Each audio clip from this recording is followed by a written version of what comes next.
তার প্রতিষ্ঠা লগ্ন থেকে দেশের সার্বিক আইন শৃঙ্খলা পরিস্থিতি সমুন্নত রাখার লক্ষ্যে সব ধরনের অপরাধীকে আইনের আওতায় নিয়ে আসার ক্ষেত্রে অগ্রণী ভূমিকা পালন করে আসছে।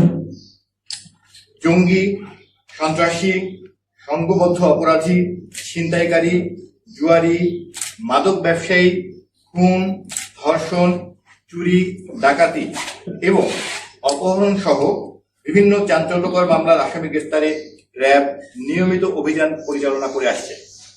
এরই ধারাবাহিকতায় গতকাল 29শে মার্চ 2026 খ্রিস্টাব্দ দুপুর 3:45 সময় র্যাব 12 সদর কোম্পানির একটি চৌকস আভিযানিক দল ও গোয়েন্দা সংস্থার তথ্য ভিত্তিতে সিরাজগঞ্জ জেলার সলঙ্গা থানাধীন হাটিকুমরু এলাকায় নিউ মায়ের আঁচল হোটেলের সম্মুখে অভিযান পরিচালনা করে জাল 51,000 টাকার নোট, 2টি মোবাইল সহ মোহাম্মদ রবিউল ইসলাম এবং মোহাম্মদ আবুল হাসানকে গ্রেফতার করে।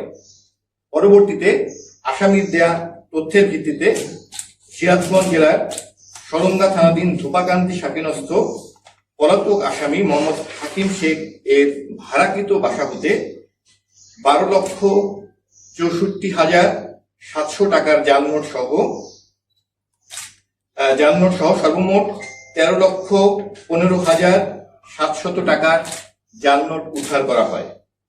প্রাথমিক জিজ্ঞাসাবাদে জানা যায় যে আসামিরা দীর্ঘদিন যাবৎ লোকচক্ষুর আড়ালে সিরাজগঞ্জ জেলা সহ আশপাশ এলাকায় জাল টাকার নোট নিজ হেফাজতে রেখে খাঁটি নোট হিসাবে বিক্রয় ও লেনদেন করে আসছে।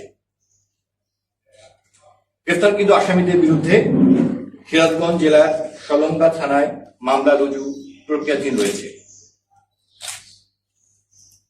একই সাথে আরেকটি অপারেশনের খুব সংক্ষিপ্ত বিবরণ আমরা দিচ্ছি।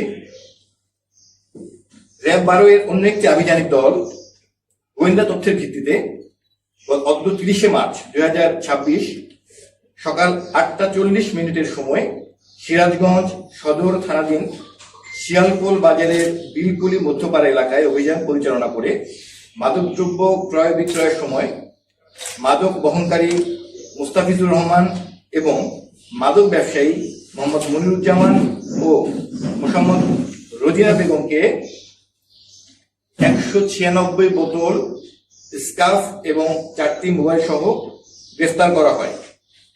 প্রাথমিক জিজ্ঞাসাবাদে জানা যায় যে মাদক বহনকারী মুস্তাফিজুর রহমান উল্লেখিত মাদক সমূহ বিক্রয়ের উদ্দেশ্যে জয়পুরহাট থেকে সিরাজগঞ্জে আসে।